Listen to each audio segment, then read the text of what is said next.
And now, weighing in out of the blue corner, Josh the Punk Thompson. 100% agree. And on the other mic, he weighs in from the red corner, Big John McCarthy. Well, hello, everyone. It is the newest edition of the Weighing In podcast. And yes, after having the MMA gods change all kinds of things and alter our ability to even know who is going to fight who, we got another show here, but we do want to get serious for a little bit. We want to talk about some things that are going on. I want to introduce my man, the Punk Josh Thompson. First, how you doing, brother?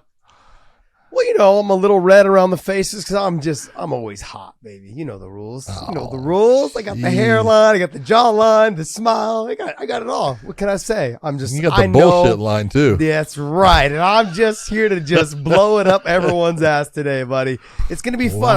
I got a lot of heat in the comment section, and you know I like to grimace through that thing a little bit and have fun with it. But I decided, because it drives Podcast Dave crazy when I comment.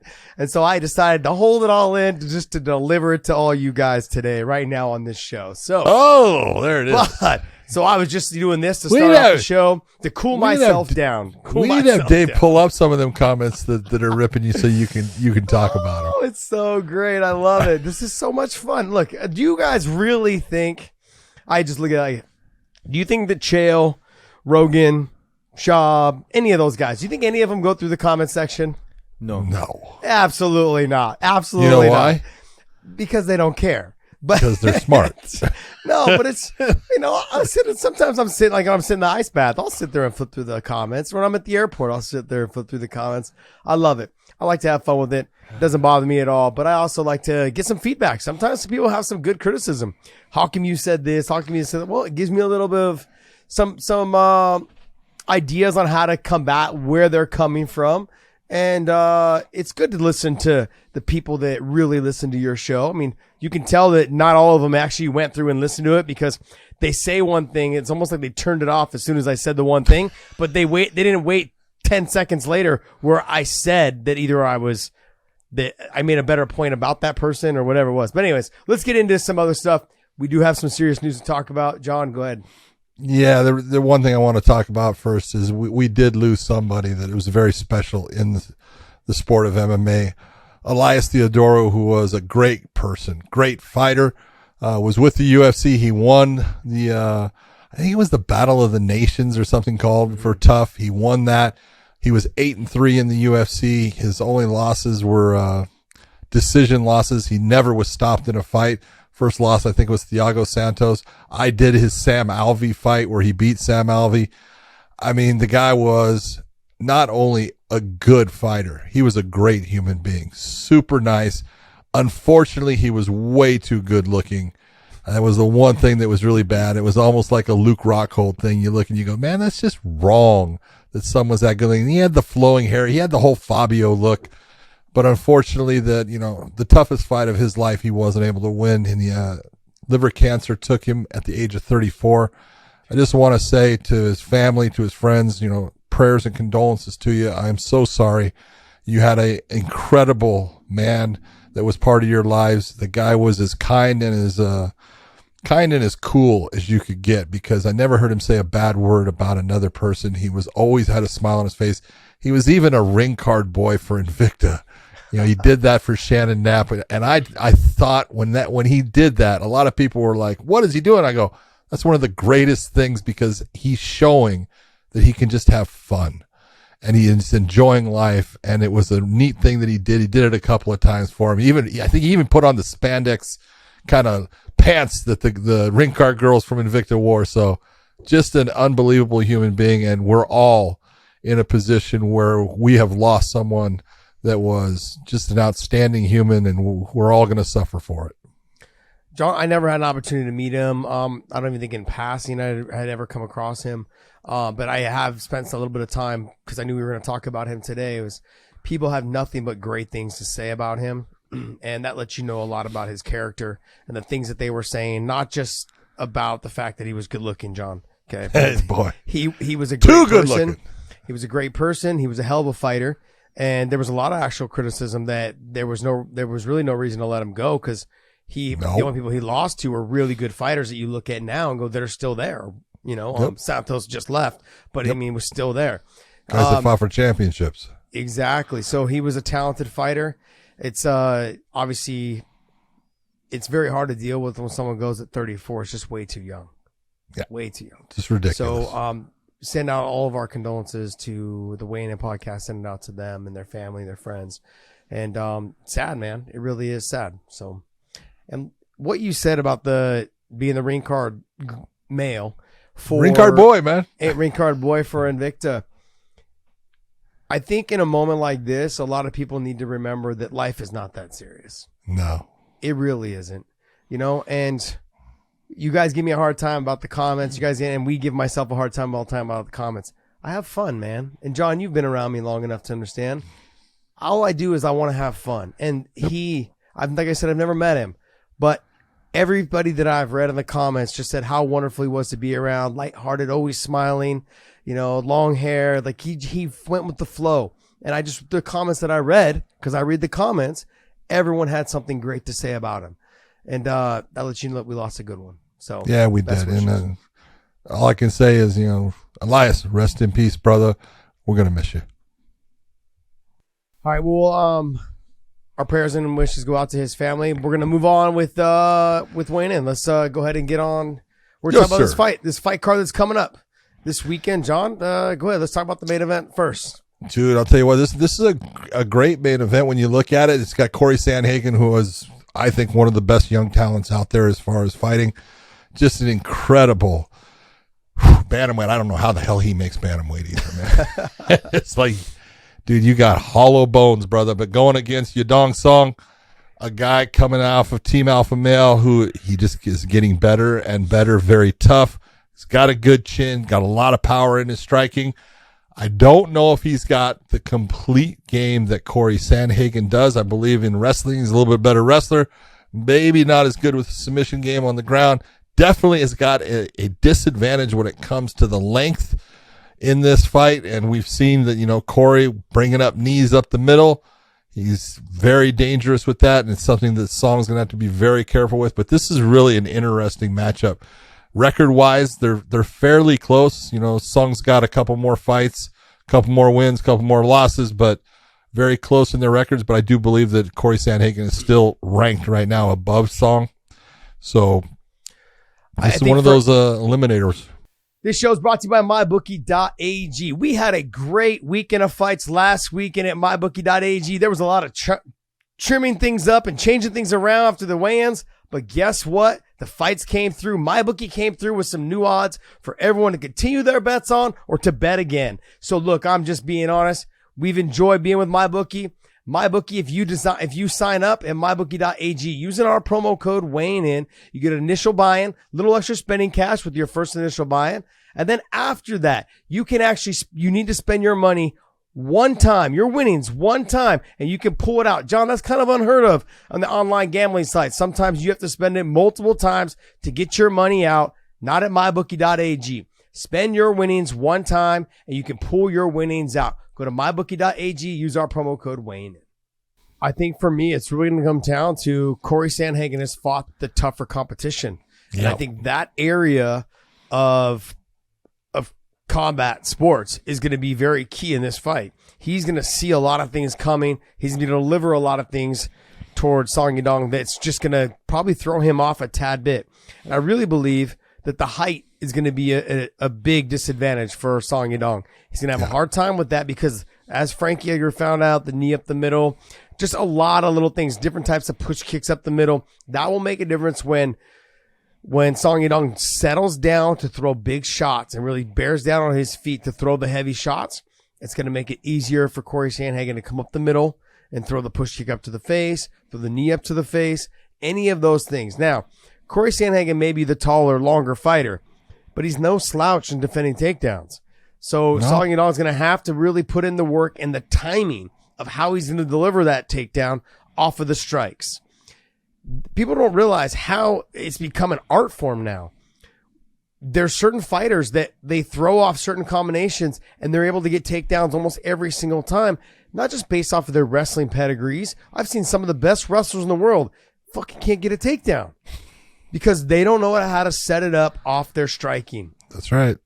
And if Song Yadong doesn't work on that, if he hasn't made it a focus in this camp, he's going to have a hard time getting Corey Sandhagen down, and not only getting him down, but holding him down.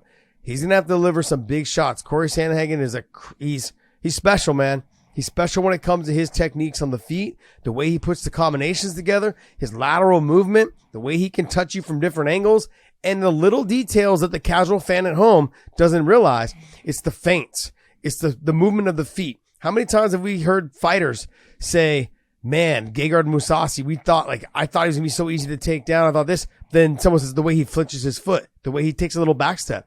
Those little tiny details will freeze some of the best fighters in the world because they understand how good Corey Sandhagen is on the feet. That could be a difference in this fight. Because of the level of competition that Corey Sandhagen has fought, Song Yadong has got an uphill battle, not just because of the reach, not just because of the height, but because of all of the top level talent that Corey Sandhagen has fought. He's going to be fighting from behind in this situation. Yeah, you just take a look at look at his last couple of fights. We're talking guys, he got to win against Frankie Edgar. Yes, he lost to Aljamain Sterling when Aljamain was able to get to his back real quick. Mm-hmm. But fights against Peter Yan, this is a guy who fought you take a look at the bantamweights, mm-hmm. There's just a murderer's row, and he's fought all of them. Yeah. He is up there in that position where you take a look, TJ Dillashaw, he had a great fight with TJ Dillashaw, a fight that a lot of people thought he won. The only one that he hasn't fought that I can think of is he hasn't fought Merab, and I don't believe that he's fought Chito Vera. But man, I'll tell you what, he is a guy that you're looking at.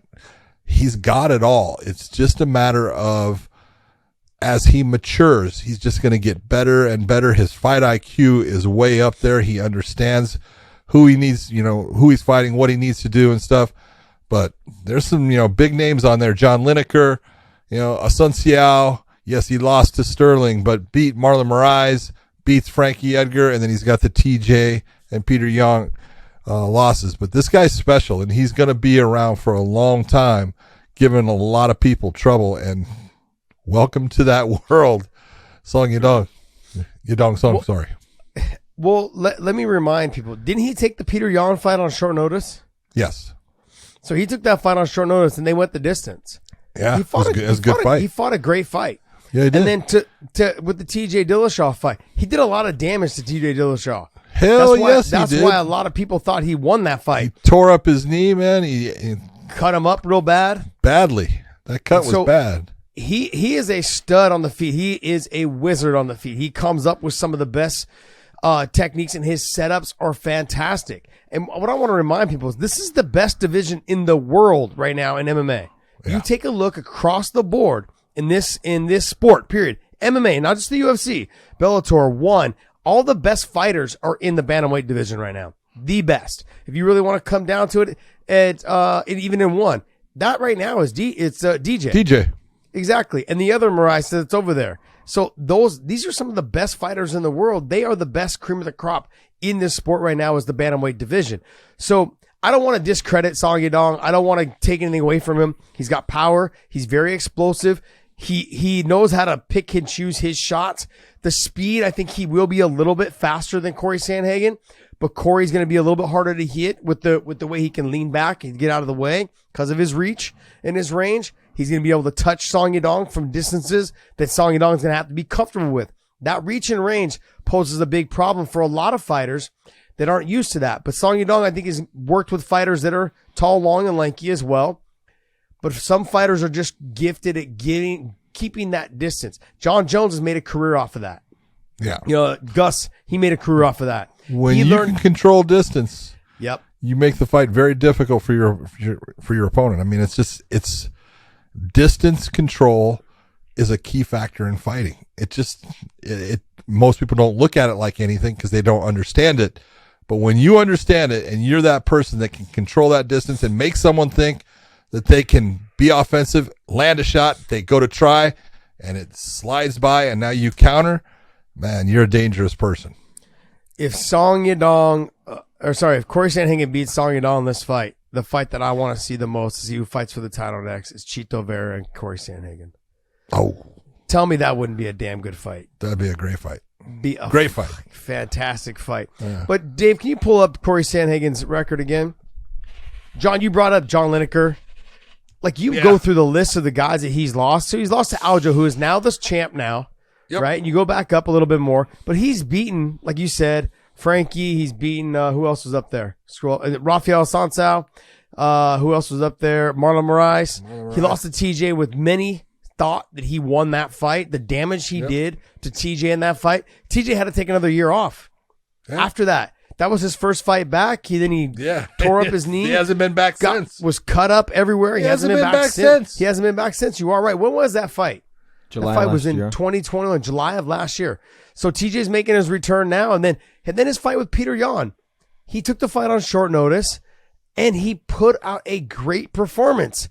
It was one-sided, but he still had moments in that fight of wow, that Peter Yan had to really think, okay, this is how I need to approach this guy. He's having success in these other areas. He had to adjust what he wanted to do to make sure that he wasn't going to get knocked out. He fought a great fight. They both had a great fight. I'm looking forward to seeing Corey Sandhagen fight, man. Talented, very good fighter. Dave, pull up Yadong's record real quick.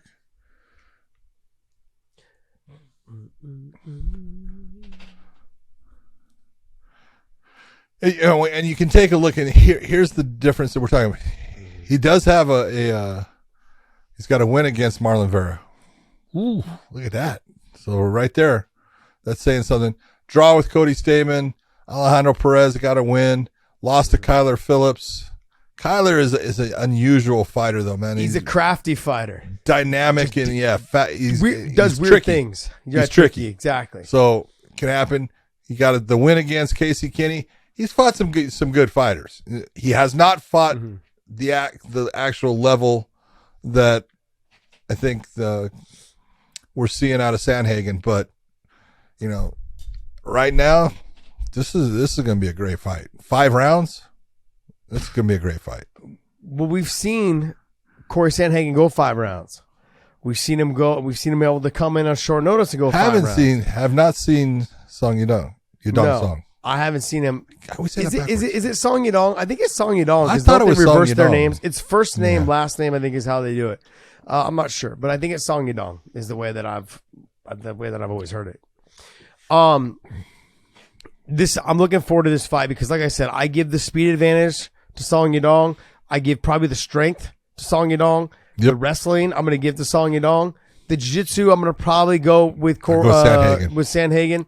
Crafty off of his back, probably going to be good and dominant in the top position if he's able to get on top. I give the experience of high-level competition to Sandhagen. I give going the 5 rounds to Sandhagen. The cardio, I'm going to probably lean towards Sandhagen for one reason. Because he's been there in the 4th and 5th round. On top of that, he also trains at elevation. And I didn't even think about that. But I was thinking that he has been in these situations where he knows how to fight at a pace that he can control. Yeah. And I think with the amount of power that Song Yadong throws with every shot and the explosiveness that he used, you tend to slow down as the fight goes on. And so will he be able to keep that pace and throw that power as much as possible into the 4th and 5th round that he's going to need to fight Corey Sandhagen? Because Corey Sandhagen is durable and he will still be there in the 4th and 5th. Yep. That is the main event for this weekend's fight. Is it fight night? This is a fight night. Yeah. All right. And then what's the next fight on this card? Well, we don't know. Unknown fighter is fighting Youssef, huh? Sodiq Youssef, unknown. But the one that's really is an interesting is Chidi Njokuani against Gregory Rodriguez. In that, this is one of those fights I look at, and I look at Gregory Rodriguez, and he's getting better and better as he's been in the UFC. This is a guy that was a unbelievable jiu-jitsu practitioner. Learned the stand-up, loves the stand-up, and sometimes never even tries to go to the ground. Against Njokuani, he needs to take the fight to the ground. Now, Njokuani's a guy started off all stand-up. Great, Muay Thai background, dynamic guy, always got beat going to the ground, has worked and worked. I know he's now got a black belt in Brazilian Jiu-Jitsu, but his black belt does not match up to Gregory Rodriguez's. So Gregory has a distinct advantage on the ground, and he should be working to take this fight there. My question is, will he? That's not my question though, John. My question is, can he get the fight to the ground? He's a good jiu-jitsu guy. He's not a great wrestler. But either is Njokuani. Yeah, but Chitty's been fighting wrestlers his whole career. I True. get he's not a great wrestler, but he's been put in that situation his whole career. He's going to know how to defend the takedown number 1, takedown number 2.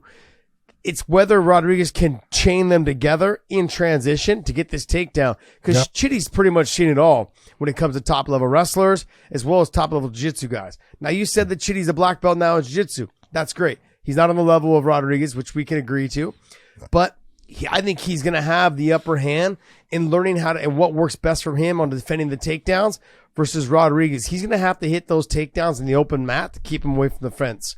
I think if he tries to get Chitty to the fence and just grind on the takedowns there, I don't know if he's going to have a whole lot of success. Chitty being tall, long, wide base, being able to defend the takedowns from that position, and Rodriguez not being a top-level wrestler, that right there kind of gives me like Chitty has a good chance. On the feet, I'm going to give Chitty the speed. Rodriguez got power though. Yep. And he's power. He's strong. He's someone that could probably muscle Chitty around, kind of impose his will on him if Chitty is not careful. So, but I think the speed and the movement's going to be key. And Chitty can hit him with a quick combination, get out of the way, quick combination. But will Chitty slow down as the fight goes on? That's a question, because he knows Rodriguez is going to be trying to press him to the fence or try to put him on his back foot, really try to make him exhausted in the movement, and then that'll make it easier for him to be at the takedown. Yeah. Interesting fight, though. It really is, because you look at the way both of them like to fight now. They both like to fight on their feet.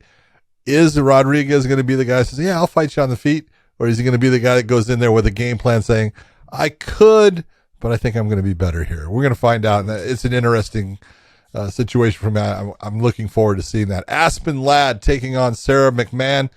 Interesting fight. Sarah McMahon being still one of the best wrestlers when it comes to women's wrestling, women's MMA there's ever been. Silver medalist in the Olympics. Fantastic wrestling background. Aspen Ladd, good stand-up, good ground, but can she withstand the ground and pound of Sarah McMahon? Sarah McMahon's stand-up has really come a long ways. The real question for me is, look, Sarah McMahon's getting older. Let's be honest. You know, she's up there now. Dave, pull up Sarah McMahon's age. I have to say it's at least 38. Yeah, 37, 38. And I hate 41. 41. Oh, 41. Shit. You know, and dude, she's still in unbelievable shape. She's an incredible athlete, but there comes that point where it starts to, change over. Is this the one? Sarah has always had that ability to be dominant in fights, but then fall into areas where all of a sudden she's just not fighting smart. Fight IQ is one of the things I would say has always been a limiting factor. Not that she's not a bright individual. Sometimes in the fight does not make good decisions. So I look at this. I think it's a great matchup.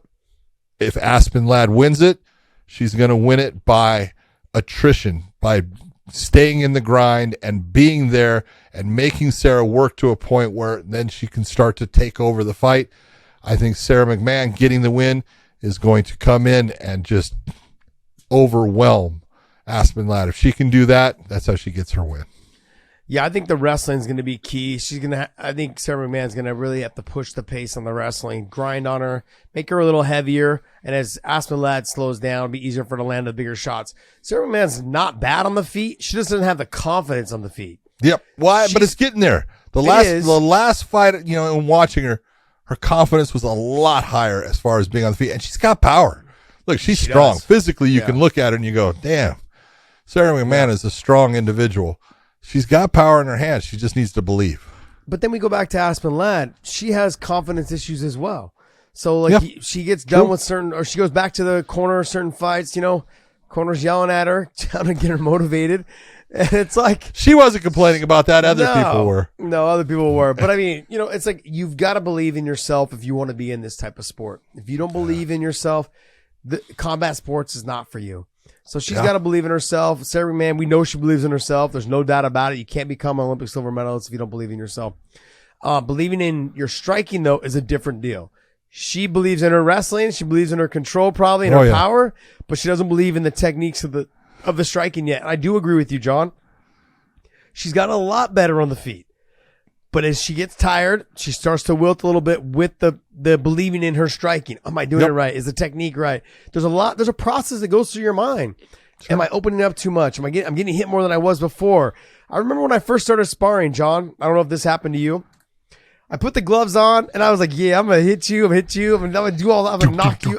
Yeah, right? No, I wasn't even getting hit, but I felt like I was getting hit because the guy was hitting my gloves and my gloves were hitting your me. Face. Yeah. And so you don't see that in boxing when you're watching De La Hoya fight, right? They're parrying stuff. They're slipping and they're moving. For myself, I should say. Same. They were hitting my gloves and my gloves were hitting my face. And I thought I was getting hit way more than I was. My head was down. I was doing the windmill. And then I realized this is a lot harder than they make it look on TV. It's a little bit more to this. And so when you're talking about people that are learning to fight and they're learning to use their stand-up, if you've been that dedicated to a sport like wrestling, you don't remember, because if you're Olympic silver medalist, you don't look back when you were 4 and 5 and getting thrown around and how difficult it was. You look at how hard you had to work to get there, but you start remembering mainly in the high school days, college days, Olympic training center days. You remember those days, the grind in there with your friends and the people you were just on the mat with, sweating, giving it all to. In the feet, though, she was later on in her life, she's trying to learn this. It's a lot more difficult. The athleticism to do it, she used it all up in learning how to wrestle. And so it's like learning something you have never done, but at an older age. It's difficult, John. There's that old saying, you can't teach an old dog new tricks. And no way am I calling her a dog. Okay, guys, please, in the comments, there is no way I'm calling her a dog. I'm simply saying, as you get older, it becomes harder to learn something new. Sure does. Especially for someone who has been so dedicated to the sport of wrestling, or so anybody that's dedicated to one thing as much as she has been dedicated to wrestling. It's really hard to switch them to go, okay, now everything you learn about wrestling is not really the same when it comes to this. You stand up more right. Okay. Your stance a little bit shorter. Okay. You're going to utilize your kick. You're going to pivot on the ball. You're quit putting your head forward. Don't bend your knee that way. Shrug. It's like all these little things, right? And then, I tip my hat to her because she deserves it. She's really trying to get into this striking. She's 41 though, John. I agree with you, but I think she still has all the tools to beat Aspen Ladd. So do I. I really fight, do. I believe she can do it. She just has to believe in herself. She just has to go out and do it. Couple other ones in here that are really good. Damon Jackson, who is a fun fighter to watch, very good with his submissions, going against a guy that I think is a stud in Pat Sabatini. Pat coming from the Philly area, working out with guys like Sean Brady and Eddie and all of them out there. Pat Sabatini is a stud. This is a good matchup because it's really Sabatini comes in, a lot of good wrestling, does use the ground a lot. Jackson loves the ground. Jackson's going to be taller than Sabatini, going to have length on him, but I do believe that Sabatini, as far as the ground, is good enough to stay out of the problems that Jackson can create and just slowly start to wear him down in the fight. Sabatini is the one that Jesus, I'm drawing a blank right now. The commentator, Jesus, John Anik? No, redhead, Paul the Felder. Irish dragon. Paul Felder. Paul Gosh, Felder. I'm sorry, Paul, man. I didn't mean to do that to you. Wow. Oh, man. But Paul Felder's really high on Sabatini. Loves him to death. They're out of that Philly area there. Like you said, Sean Brady, Eddie Alvarez, Paul Felder, all that. They've got a good crew that's coming out of there right now. And we had Sean Brady on the show. He was talking about, like, you guys haven't even seen some of our younger guys that are coming up, just studs on the ground, good wrestlers. And they all come with that barreled back. Right, just that weird back figure, just all ripped and shredded, and like big old lats, too much lat muscle, man. Just yeah, they're just back there, just doing the lat muscle workout. That's it. That's all they're doing. And he's a gamer. Sabatini's someone who's going to press the pace, grind on you, make you work from every position, never stop in the scrambles. And that's going to come down to whether Jackson can to weather that storm. Sure, he's going to maybe be able to catch him in transition or something, but I just think Sabatini's going to be too much of a dog. I mean, I'm not trying to pick sides right now. I'm just simply saying Sabatini has that dog in him that we like to talk about a lot. And I love following fighters that have that dog in them because they're just the fun fights. You know every single time they're going to leave it out there. And those are the ones that I want to tune in to watch every single time. Well, then you're going to talk about the next guy because you kept on saying his name last week thinking Daniel Rodriguez was this guy. But here comes Fluffy, baby. Yeah. Anthony Hernandez against Marc-Andre Barriault. Barriault's been outstanding, but he did get lit up. I believe it was in his last fight against Chidi Njokuani, who just put it on him. But this is going to be an interesting fight with Anthony and the way he went. Oh, I'm sorry, he's got a win against Jordan Wright since then, so he does that. He came back, got a win, but Njokuani had a quick, very fast, I think it was like 19 seconds, 15 seconds, something like that. But this is an interesting fight. Tough guy in Barriault. Tough guy in Anthony Hernandez. They're going to be grinding on each other. Neither one's going to take a backward step. This is going to be a fun fight to watch. I always get him and Rodriguez mixed. I have no idea why. Do they? Hernandez has tattoos. Yes. Yeah, but Josh, Yes. you get him mixed up with any Latino fighter in the roster. Yeah. If someone's Hispanic, he's going with Anthony Hernandez. Guys. Is that Fluffy? He's like, You is that just like Fluffy? Is that Fluffy? Don't do that to me. You guys are just now. You guys are ruining me. Anyways, Hernandez, man, like he's a dog. I love the way he fights. He will get after you. His fight with the jiu-jitsu guy. What was his name? Vieira. Adolfo Rivera. Fantastic fight. He should have been submitted probably. He submitted him. No, I know, but I'm saying he should have been submitted probably 2 or 3 times in that first 2.5 minutes. Tough. He got out of every submission. He got out of every attempt, and he was still there. And I believe he took that fight on short notice. We went back. I don't remember if he did or not, but I think he came in on like a week's notice or 10 days notice. No matter what, it was impressive as hell because he fought out of numerous submissions. Yeah. And then submitted a guy that no one would have ever put money down. Someone would have looked at me and said, "Hey, you can go to my bookie and bet on minus 10,000 that Anthony Hernandez is gonna submit Adolfo Vieira." Guess what, dude? Ain't gonna happen. No, and it did. No. It did. You should have told someone you would have told someone, "Nah, I wouldn't even put $50 on it. It's a waste of money." Dude, I wouldn't put $10 on that. Yeah, Giving my money away. Damn, they would have walked away with 20,000. You ruined someone's life. Big money. Oh man, John, is there any other fights on this card you want to talk about? I know you have your the one that you tend to like is Mrs. Agapova. She's fighting Jillian Robertson. Jillian Robertson is a tough fight for her though because Jillian on the ground is going to give her problems, and if there's an area that Agapova has problems, it's when someone is really good on the ground. When Agapova stays on her feet, she's dangerous, and she can be dangerous for Jillian. But this fight hits the ground, I'm going with Jillian Robertson. Is it Agapova or is it Agapova? I think it's Agapova. I think it's Agapova. But you know what? I think I've called her Agapova like 15, 16, 30, 20 times. But I think the last time I heard DC and them, I think it was Agapova, I think is what they were, her last name. Bottom line is, she's fantastic when she's leading the dance. When she's the hammer, when she's the hammer, she's doing a great job. Sticking and moving, staying long, push kicks up the middle.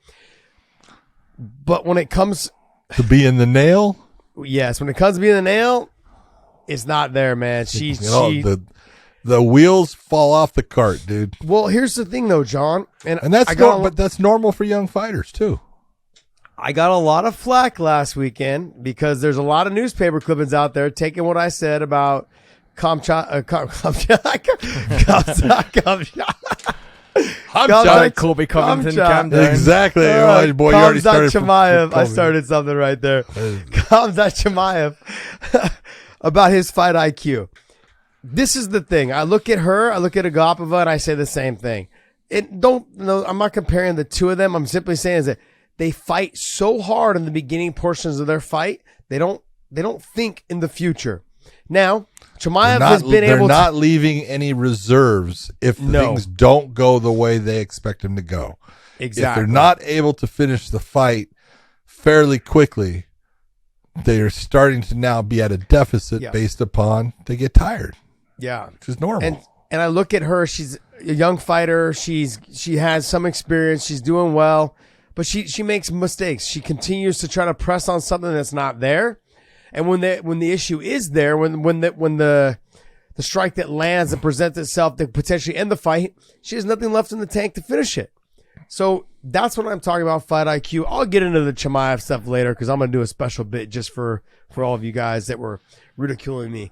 I'm going to break it down. I'm going to break it down for you guys and make you guys, I'm going to educate. I'm going to educate you guys. I'm going to educate the casuals. That's what I'm going to do. But we're going to have some fun with it. But she's a talented fighter. She's got a lot of skill. But I agree with you, John. If this thing hits the ground, she tends to wilt a little bit. She doesn't handle the pressure well. She doesn't focus on getting up as much as she should versus she stays on the bottom and tries to land strikes or tries to kick you back.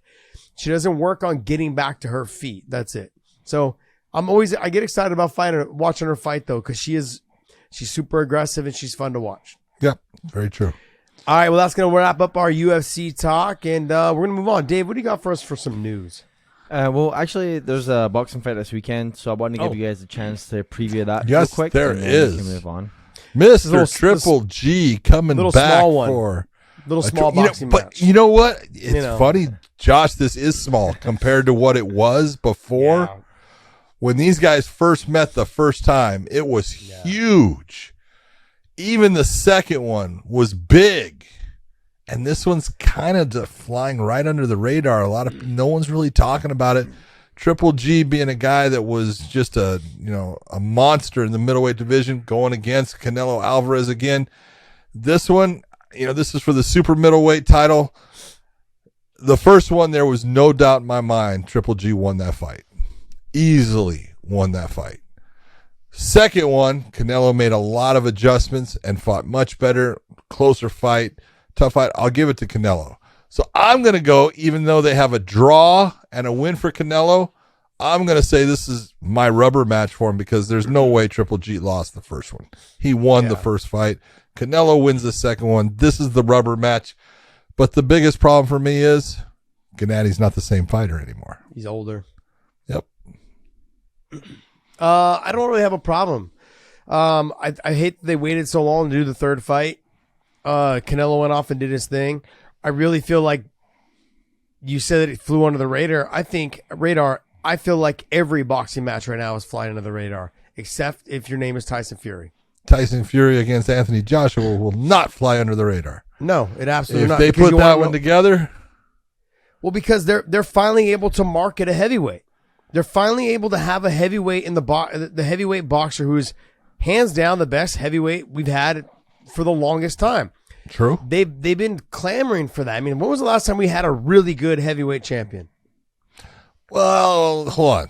When you say really good, we've had some really good ones. Klitschko was a good fighter. He was a boring fighter. And so he was not only was he boring, but there was never a lot of good talent in that time. Exactly. When he was the champ. That's what I was trying to say and there was never anyone that could really challenge him because there just wasn't that, heavyweight that was out there that you said, oh, that guy's good enough to beat him. So you take a look, and that was once Lennox Lewis went away, it was kind of over for that. But, you take a look at, the heavyweights. Think about it. You go to the 70s and it was Ali, and you go to the 80s, it was really Larry Holmes. Mm-hmm. Go to the 90s, it was Mike Tyson. Yeah. Right? Little bit off of Mike Tyson you could put with Evander Holyfield, but then it kind of like. Yeah, because you had Riddick Bowe that was a flash in the pan. You had some other guys that were. What was the other guy? Oh man. You had some heavyweight guys that were good. They just were flashes in the pan. Well, yeah, you had good people. You had, Trevor Berbick. He's a good fighter, but You had Frank Bruno from Britain. Good fighter, but Pinklin Thomas. Good fighter, but not the guy that you could look at and, the Mike Tyson that you went, God damn, that dude is freaking awesome. Not the guy like the Evander Holyfield that you looked and you said, man, what a tough son of a bitch that just stands there and takes shots and gives shots and fights guys like Riddick Bowe that are so much bigger than him and everything. Just amazing at that time. And then it's at least now when you got Tyson Fury, and if you look at, I'm being honest, Anthony Joshua is not the best fighter to put against Tyson Fury. It would be Usyk. You know, Alexander Usyk would be the guy that you would say, but he comes from the cruiserweights and he's small compared to Tyson Fury. That's Everyone's trouble. small compared to Tyson Fury. Everyone's small. That's true. Let's be honest. Let's be honest. That's true. I think the mobility, the speed, the reach, the way his head movement, all of his, he may not look the athletic part, but he's athletic for that size. Oh yeah.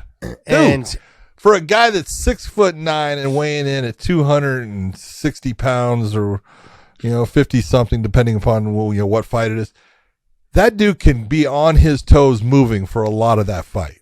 Yep. And he's got good footwork. He's got great balance. He's got great movement. His hands are, free. This is a guy that's doing things that Ali used to do, putting his hands up on the ropes and just moving his head and stuff. You don't see heavyweights doing those kind of things. Yeah. I think what happened was he was always a good fighter, but he went through that battle with depression and and just being suicidal. And we all have problems, man. Doesn't matter who you are.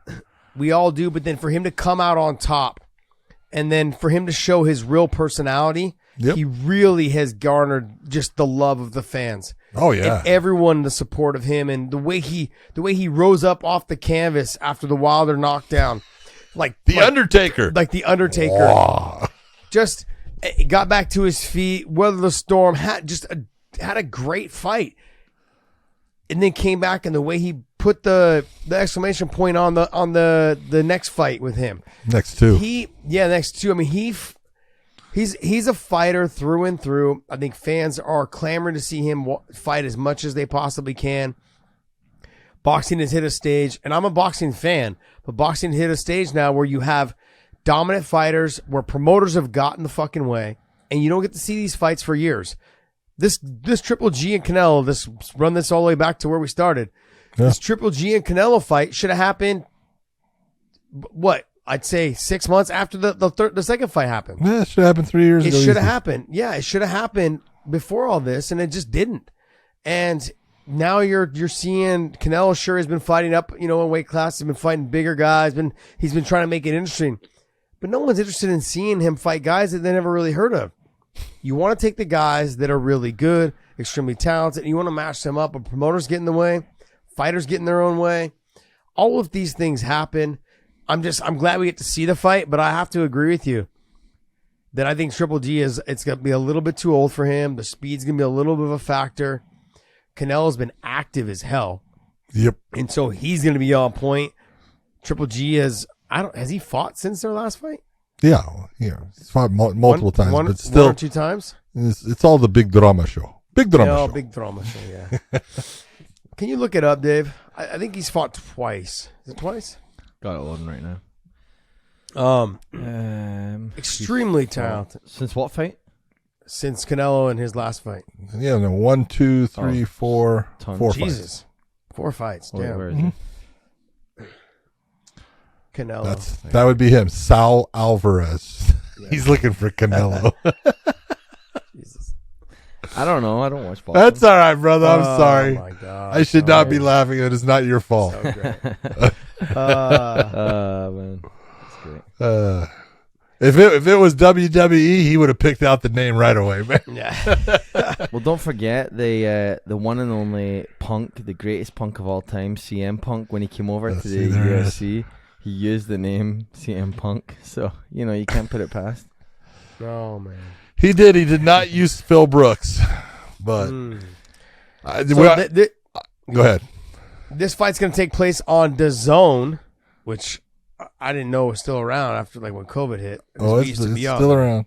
It's still around. Doing boxing. Wow, interesting. Yeah. Yep. All right, well, it's going to be on DAZN.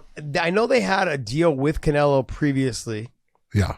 And that he got away from that. He got away from that. That whole thing fell apart. Then he went back after, I think it was with Showtime for a little bit, and then, Go where the money's at. That's what you're supposed to do. That was when he was with De La Hoya, right? Yeah. He was with De La Hoya, and then I think he left there, and then he left De La Hoya, and then now he's circled back. Interesting. On October 15th, there's 2 fights that we got to talk about real quick. You have a rematch between Devin Haney and George Kambosos Jr., and I'm telling you, the first fight was a good fight. Kambosos is just a stud. He beat Teofimo Lopez.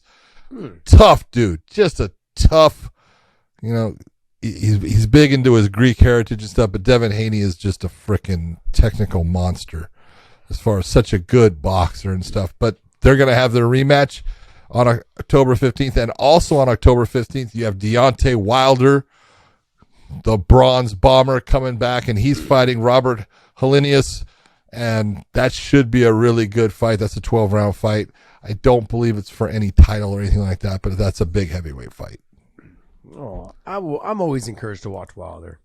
Yeah. I don't know why. They got a lot of shady shit to say about him. Like they don't like him. Oh, he's got one punch. I'm sorry, man, but I'll tell you what, other than a guy named Tyson Fury, tell me who's beating him. Yeah, that's true. It's so weird. I'm surprised we never saw the fight between Joshua and Wilder. Yeah.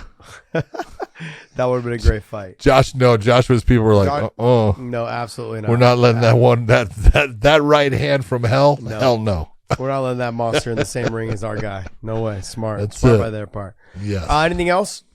What do you ask for, Dave? From me, so our next topic we're going to talk about is something that you guys want to talk about over the weekend, but I did not let you because of time. So we talked about kind of recapping Nate's process, I guess, for lack of a better term, from the Leon fight to finally getting the Khamzat fight to being done with the UFC, and just the whole Nate Diaz versus the UFC thing, where along the way he's tweeting, almost every other month, where he's saying, give me Chandler, give me Tony, give me Conor, give me Poirier, give me Poirier, right? He wanted all these give me Francis Ngannou. And then finally saying, just give me Khamzat, I don't care. I want to go fight on Bellator. Remember that when Bellator was going to Hawaii, he tweeted out about fighting on Bellator. I want to fight with my boy Yancey. So just kind of looking at the whole process, how it came to fight week. He was supposed to fight Khamzat. Khamzat screwed up the whole thing.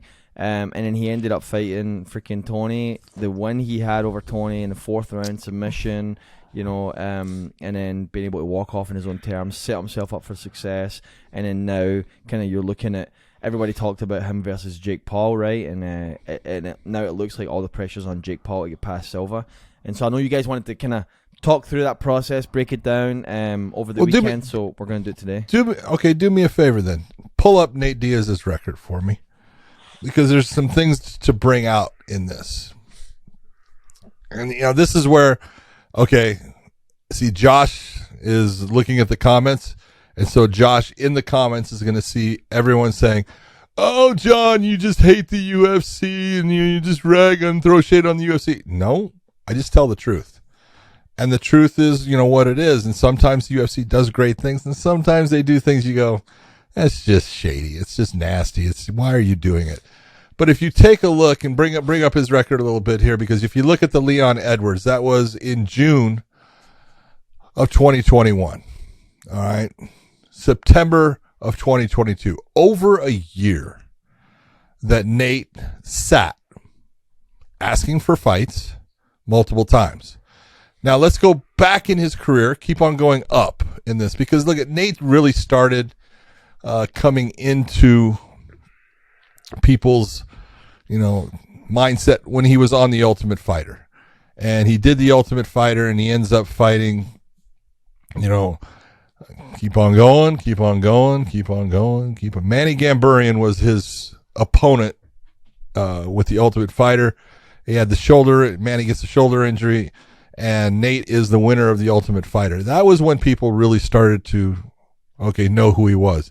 This show is brought to you by ZBiotics. John, go to zbiotics.com/WayneIn. I got to tell you, since I started using this, I was on a daily routine of working out. And then I started drinking a little bit before. And then when I realized the ZBiotics would help me get through my daily workout and routine the next day, I was getting away from my workouts. So before I got my first drink the night before, I'd take the ZBiotics, go about my night of drinking, wake up the next day feeling refreshed, feeling good to go, kept my routine on the mats, training jiu-jitsu, in the gym, lifting weights, and of course, hitting my cardio, my machines, my treadmill.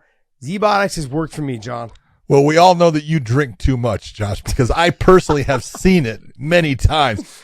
But Z-Biotics is the first pre-alcohol probiotic genetically engineered to actually alter what alcohol does inside your body. And that's amazing when you think about it. When I travel now, anytime I go out and drink and we're on tour, doing whatever it is we're doing, I use my Z-Biotics beforehand. And when I use my Z-Biotics beforehand, I can still wake up and go for a run like I talked about earlier, which is important when I'm on the road traveling. Of course, we like to tip back a couple whiskeys. We like to get a little, frisky every once in a while. And during that process of me drinking my Z-Biotics before, waking up the next morning, feeling great, getting my workout in, that's important to me. That's how I keep these good looks, my man. You hear it all the time. People tell me, Josh, you still look good. Still got the hairline. Well, because I can get up and still work out with my Z-Biotics. I want everyone to realize that this was not made by someone like me or Josh. This was done by PhD scientists, guys that really understood how to break this down and use probiotics in a way that makes it safe for you and helps you in taking that alcohol and making it go away from your system like it normally attacks it in the way. No, not anymore. This Z-Biotics is going to make you feel much better in the morning. Like Josh said, go to zbiotics.com/weighing in. You will get 15% off of your order. And the one thing about the Z-Biotics that is amazing, it is a money back guarantee.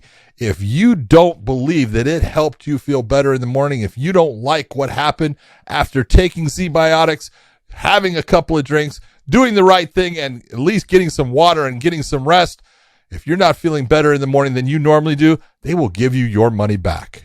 Halloween is right around the corner, so order a pack of Z-Biotics for you and your friends today to make sure you get it in time for candy and cocktails for Halloween. Remember to head to zbiotics.com/weighing in and use the code weighing in and check out for 15% off. Thank you, Z-Biotics, for sponsoring this podcast. I want to thank you guys for supporting us. Head over to Z-Biotics. He fights Junior Asunciao and wins with the guillotine. And then he had a couple of fights in there where he was really doing good. And if you take a look, he was fighting pretty often. Take a look at, 2007, 2008, 2008. 3 fights a year. That's a norm. That's when you're fighting in the UFC. That's a good number. He fights Kurt Pellegrino. That's where he does like the double flips and things like that. But he really is the younger brother of Nick. And that's the way people were looking at him. And they looked at him all the way through all of these fights. And he had some great fights. Josh Neer was a tough fight, man. If you remember who Josh Neer was, the dentist. Yeah. He had a back and forth battle with Josh Neer. It was awesome. And he ends up getting the win by decision. He lost to Clay Guida on a split decision. He lost to Joe Stevenson. Comes back, beats Melvin Gillard by submission. Loses to Gray Maynard on a split decision, then beats him later on, knocks him out, if you recall, just a little bit later. But there was that moment where you were looking, and he was always that younger brother of Nick, and then he had the Donald Cerrone fight. I'm sorry, he had the fucking Takanori Gomi fight, who was, if you remember, Nick fought Takanori Gomi in Pride in Las Vegas. Yep, I was there. Right? And Nick put it on Takanori Gomi after Takanori Gomi put it on Nick. He cut Nick up, had Nick, big old cuts under his eyes, and he was so tired in the fight. He's trying to point to the referee, to look at his eyes, you need to stop this fight. And Nick just kept coming. Nick ends up catching him in a go-go plata. And then Nathan gets the shot to fight Takanori Gomi, and he submits him by an armbar. And that was the start. That was when all of a sudden people started to look at him and they go, man, he's very much like his brother, and he got a win against Gomi. Then he fought Donald Cerrone. And when he fought Cowboy, if you recall that fight, Josh, that was nasty. He put it on Cowboy. I mean, no one would have thought Cowboy would have gotten beaten in the stand-up as bad as he got beat against Nate in that fight. It just was Nate's night. It wasn't Cowboy's fight. He beats Jim Miller. Then he loses a couple of fights, Benson Henderson, and he loses to you in the first fight that he actually gets stopped in. And you look at all these fights, and they're all these good fights, and he gets these wins, and he's always talking and building himself up. But it was finally when he got to the Conor McGregor. That taking of that fight, I think he took it on 10 days notice because Conor was supposed to fight. Who was Conor supposed to fight in that damn Rafael dos Anjos? RDA. Remember the red panty night? They had the whole thing and stuff and everything. And he pulls out, I think, broken foot or something like that. And then he gets the win against Conor.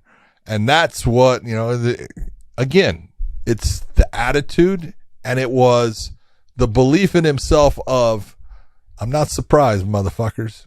Hey, that was it, because he wasn't. He's like, I can beat this guy. And he coming in, there's a lot of people that had no belief that he could beat Conor. And okay, I was one of the ones that, people were saying I was an idiot, thinking, hey, I'm telling you right now, man, that fight hits the ground, he's going to beat Conor, and on the feet, it's going to be close. Conor's faster, no doubt about that. The southpaw is going to be a little bit different for both of them, but don't be surprised that if Nate Diaz tags Conor multiple times, he fires shots from odd angles and you don't see him coming, and he'll hit you. And from that point, his career, he didn't have that many fights, but every time he fought, it was special.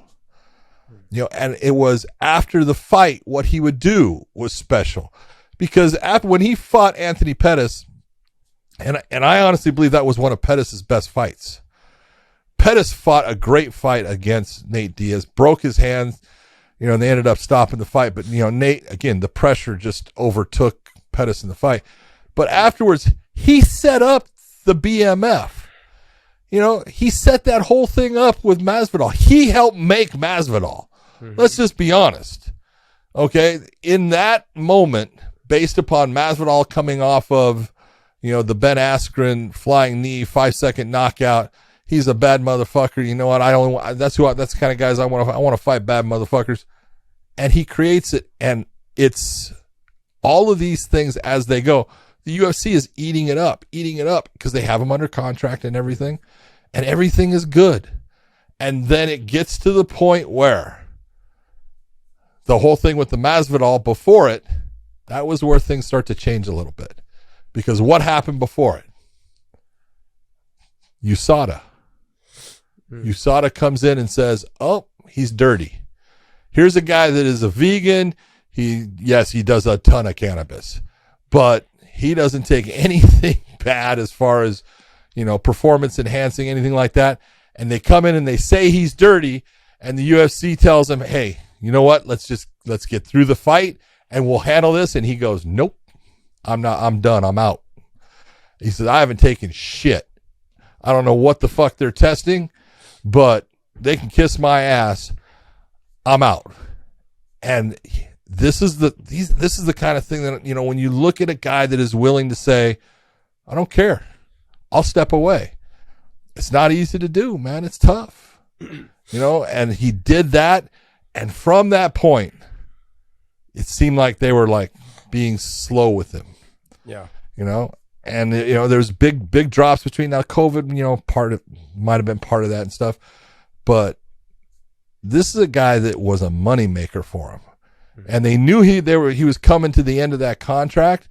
And after that Leon Edwards, that whole year, Josh, he's asking, you got all the tweets. We saw all the tweets and stuff that he put out with, hey, I'm available to fight on this and that. And what they were doing. They did exactly what, we talk about what promoters do. I'll give you a guy that's bad for you. So if you, in the contract, if you turn it down, your contract extends. Well, his contract kept extending, to that point where he finally takes the fight with the guy that they want to give him because they want him to go out on the loss. And if you look at it, something up there said, nope, we're not going to have that fight happen. And it didn't. And he fights Tony Ferguson and he walks off with a win. and you look at it and go, overall, I love it. Well, I had said last week, the week before actually, I was like, in our movie show, I wanted him to go out a little bit special because he's brought so much to the table. He did. And this, in a weird, fucked up way, it all worked out. Oh, it worked out. Because I don't know how. I got nothing but respect for Tony. You know, he came in and he decided to take the fight as well. You gotta give credit where credit's due. Tony stepped up and took the fight. Nate said, you know what? Nate could have taken his show money or whatever his money was and just been like, no, I was here. I made weight. I'm out. You guys, that's it. It is what it is. He didn't do that. He showed who he was as a person. He came out and he put on a show. Some people liked it. Some people didn't. They were criticizing, you know, oh, they looked old. They looked this. You guys, you don't ever fight the same way when your opponent's changed the day before, or whereas Khabib had like 5 changes in a week. You're not the same fighter. No. You were preparing for one guy. And that's not who he was preparing for. Tony was a different fighter than Chimaev. Let's be honest. Completely different fight. But go back down, Dave, where Nate came into where he won the Ultimate Fighter. John, I gotta say the same type of things that you were just saying. I look when he beat Manny Garbarian, and I remember him being, oh wow, I already knew from Nate. I already knew, or not Nate, but Nick, how good his brother was. I had already done like a grappling match against him. Kind of knew him, you know, from around. He had fought in Strikeforce. All of these things. He wins the Ultimate Fighter, and I was like, all right, he's making his way. But then as he goes up, the fight that I really started paying attention to him was Kurt Pellegrino, where he flexes, does the middle birds, like to everyone. That was a personality that we never really got from Nick. We got a little bit of that, like, come fight me with the Robbie Lawler fight, but we didn't get you know what I mean? We didn't get a lot of that showman during the fight. He was, you know, like during the Robbie Lawler fight, let's fight. That's one thing. Yeah. But this, with Nate, he had a different way about him that people started clamoring for. He was doing it during the fight. He was talking to you during the fight. He was pointing his fingers at you. He wanted you to engage. He did things different than his brother. His brother did it fantastic as well. But I paid attention to him for the Kurt Pellegrino fight. But then the Josh Neer fight, I think, just catapulted him. That was a great fight. It was back and forth, the split decision, the battle between, they're both kind of tall, long, and lanky. Both had more of a boxing-centric type style of fighting. You know, it was a great fight. Then he comes on, he loses to Clay Guida. Scroll down there for me, Dave. So he loses to Clay Guida, but like we said, in the history of their fighting, then he loses to Joe Stevenson. Wrestlers. In the history of the Diaz brothers, it's always been the wrestlers that have been able to beat him. Nick had a hard time with Diego Sanchez and guys that would just wrestle him. Nick did. Nate had a hard time with guys that would just wrestle him. Clay Guida, Joe Stevenson. Then you put him against Melvin Gillard. Gets the finish. Goes on, fights Gray Maynard, another wrestler. Had a hard time with him. Gray was able to stand a lot more and stuff like that, but there was some, you know, there's some fights that a lot of the times he had a hard time was with wrestlers. Roy Markham, stand-up guy. Marcus Davis, stand-up guy. You get to, I don't remember who Kim was. Okay, Rory McDonald, stand-up guy, but went up to 170. Got thrown around. Around like a rag doll. You can almost tell like he was kind of checking where he wanted to be at because he went up to 170. He's like, look, I don't want to keep killing myself to make 55. Then as he after those fights, he made his run. He came back to 55 and fought Gomi. Fantastic fight, dominant fight, great fight, and he gets the armbar. Then he fights Donald Cerrone. Do you recall in that fight, I think it was going into the 3rd round, he's bouncing around, pointing at Donald Cerrone. He's pointing at him, just letting him know, like, hey, I'm still here, buddy. Like, I've been putting it on you this whole fight. You haven't touched me at all. Donald Cerrone had never been shut down like that in any fight. He let all the trash talk get to him. He let all the buildup get to him. He let all that stuff at the weigh-ins. He let everything get to him. And Donald Cerrone shut down in that fight. He was not the same fighter. He was getting hit from all different angles. He was getting hit with combinations. He was just getting destroyed. Yeah. It was something we had never seen from Donald Cerrone on him being dominated like that. That's when that catapulted him to Jim Miller. And then he just dominated Jim Miller. I believe he caught him in a submission, right? With the guillotine. Yep. Caught him. And Jim Miller was kind of a wrestler / grappler, good stand-up. But that was another wrestler that he had to face that he knew was going to try to take him down, weather the storm, get through his submissions. Nate Diaz then goes on to fight for the title, loses to Benson. Didn't have a great fight. I watched that fight very strong. I watched it because we were already part. I believe we were already part. Strikeforce had already been bought, I think, when that fight happened.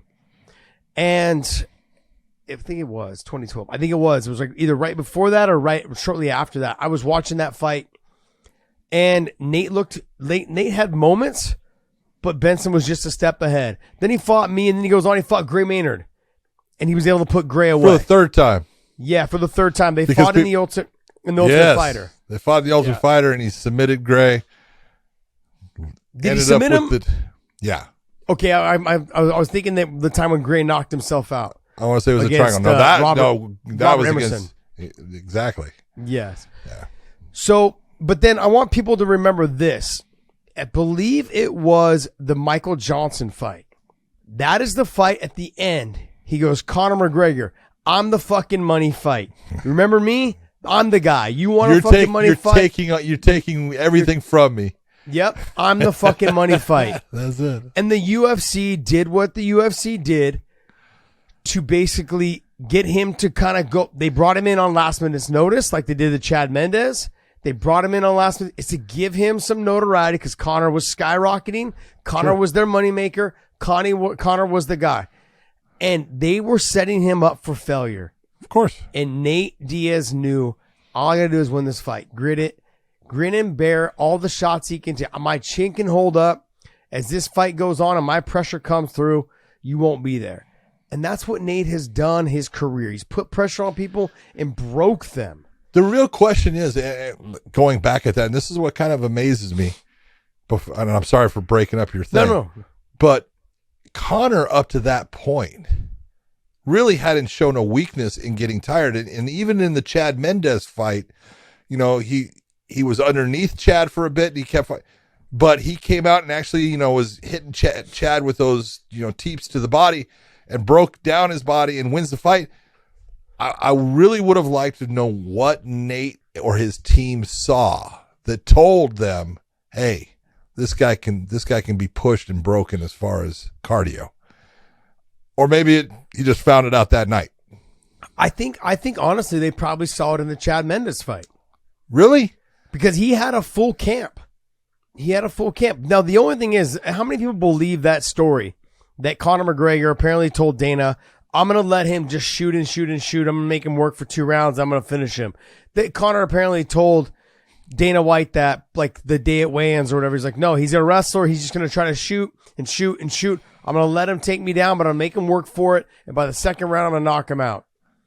And I believe that's kind of where around the Aldo fight and the Chad Mendez fight, they started calling him Mystic Mac because of all these types of things, because Dana had backed the story. I don't know how true that is. I don't know how much I want to believe it. But in that fight, I'm watching that fight going, there's a difference between when you looking tired and you letting someone take you down, but he looked tired. He looked exhausted. And when you make him work, when you make him wrestle, you make him use his arms. Yeah, when you make it, maybe it was. Look, that's been known, like the way people look and they look all frazzled with their longer hair. It does make them look a little bit more tired. But he just had that, like, his arms were down a little bit more. The speed wasn't there. His accuracy on the punches. He wasn't throwing them and bringing them back like he did in the Eddie Alvarez fight. He was lunging a little bit more. He was leaving himself out there to be countered. And that's where he ran into the problems. If you go back and watch the fight with Nate, he was throwing and then Nate was beating him to the combination after that. So Conor would throw and Nate would throw 2, but then Nate would throw 3 and 4 where Conor would throw 1 and 2. Yeah. And the person who lands the last shot is the one that always wears on your mind. As you're out there, like, it's no different than I told the story earlier, John. It's my first time sparring, my first several times. I'm getting hit more by myself. And you start questioning everything you're doing. Now, when you're a fighter, you're in there and you're landing the hard shot, but then you get hit at the end and you back out of the combination going, I lost that exchange. Shit. When in reality, maybe you landed the harder, cleaner shot, Yep. But you're the one mentally thinking, because fighting's such a mental sport, you're in the one mentally thinking going, I lost that exchange. Now you got to get it back. So you try harder. And Conor was losing. He was winning the battle of the harder shots. But Nate was hitting him with the slap at the end. Or Nate was hitting him with like a little he hit him with the Stockton to the slap. shoulders. You know what I mean? And so at the end of that, Conor's going, I got to hit you again. I got to hit you again. I got to hit harder. And that fatigued him even more. Yeah. And if you let Nate get under your skin, it works against you even more. I mean, like, I brought in a guy named Rambo from Hawaii, and he just talked trash to me the whole time I was sparring with him. I always brought him in on the 5th round, and when I was getting ready for Nate, and I would just have him talk trash to me, and he knew I was dog dead tired. He knew I was exhausted. So I was prepared for when Nate started talking trash to me when things weren't going my way. And it worked. I got to be honest. As soon as I threw one kick and Nate points at me, he's, what, bitch? You just fucking kick me all day? What? That's it, pussy? Like, those are the things that mentally, we're literally like 30 seconds into the fight and he's talking shit already. But mentally, it did help me a lot. It helped me prepare for it because I learned my lesson with the KJ Noons fight. He started talking to me and he wasn't even talking shit to me. He was just talking to me and it made me feel awkward. It made me feel uncomfortable. I was like, this is not right. But to go back to what you were saying, there's certain fighters in my career that I look at, not people that I fought, that I've looked up to in terms of, hey, you've helped change the game in the sport. And Nick and Nate Diaz are at the top of the list. They're definitely up there. To me, it's BJ Penn at the very top, because if you guys just understood how much BJ Penn did that nobody else did beforehand. The way that the UFC structures their contracts now is strictly because of him. There's so many. He went off and started his own promotion. So we can blame him. We can blame him, yes. We can blame him for all the things right now the fighters have to go through in terms of. But I look at the way that the sport has been shaped, and there's certain fighters that it's been shaped around. Yeah. And Nick and Nate are at the top of the list, man. And when I go back and I look at this, then he went on, like you said, with the USADA situation. He understood what he possessed. He possessed power, the ability to control the power. Yep. He's like, look, I know all that trash you talked about me moving the needle. It's all bullshit. I am the money fight. Everyone knows I'm the money fight. George Masvidal knows he's the money fight. Nate Diaz is the money fight. They put that fight together, but that was the bad motherfucker belt. John, I'm glad you reminded me because I forgot about that. Yeah. It's fantastic. Sure, maybe he came out on the losing end of that stick. But he didn't lose. He didn't lose. It's the one thing about him that is remarkable, Josh, is for a guy that, he's got a lot of losses in his career. Mm-hmm. He doesn't lose ground off of those losses. And it's because of the way that he fights, the intensity when he steps in there, there is, I don't quit. I just keep coming forward. I just keep on going after you. And that resonates with him. It makes it to where people go, I don't care if he lost. Even the Leon Edwards thing at the end, where you look, Leon beat him for 4 rounds cleanly and was beating him in the 5th until, what was it? Maybe a minute left in the fight. And he lands that shot and he points to him like, oh yeah. That right there changed everybody's opinion about that fight. Because now everyone's opinion isn't that Leon Edwards, spanked him in all those rounds. It is Nate Diaz almost had him out and should have. That's the way people were looking at it. But here's the thing, though, John. They offered him that fight knowing that if he won that fight, they could potentially put him into a title shot that would potentially extend his contract for more fights. True. Let's not forget that. Good point. They did it for their needs. You guys at home, the contracts are structured. They only gave him the Leon Edwards fights because if he won that fight, that was a logical reason to give him a Usman fight. And who else would want that fight besides him? Usman. Give me the money fight. The champ wants the money fight. The money fight is who? The money fight is Nate Diaz. I'm sorry. It doesn't matter. Look, people can criticize what I'm saying right now, but there's no way the UFC was looking at their best interest, because had he knocked out Leon Edwards, that would have put him into a title shot. As soon as you get a title shot, that extends your contracts for 3 more fights. As soon as you get a title, because they can't have you losing. They can't have you losing and then walking away. Oh, now that guy just fought for the UFC title. Now he goes and fights another promotion and gets mopped. No, they want to hold you for 1 or 2 more fights after that. So you lose those ones as well, or try to get you beat, or they try to build you back up if you resign, or they try to get you signed for more money for that title shot. So, oh, you're going to fight Usman. Let's sign you for a 6-fight deal then, and I'll pay you this much more money for these big fights. Yep. That's how they get you. They knew what they were doing. They knew he was on his last fight of his contract. The way that Nate Diaz has handled everything, the USADA thing was very key. I can't say it enough. Every young fighter, if the UFC comes to you and says, we'll talk about it after, this was eye-opening. This was very eye-opening. Especially when you know, I haven't taken anything. Yeah. Be in control. Yeah. Nope. Ride with it. You got to look what they did the same thing with John Jones, right? Yeah. He had tested and they said wait till after it came out negative, or came out that he took whatever dick pills or whatever it was, and the suspension still stood up. Other fighters have done the same thing. They've tested, and then after, okay, we got the fight out of you.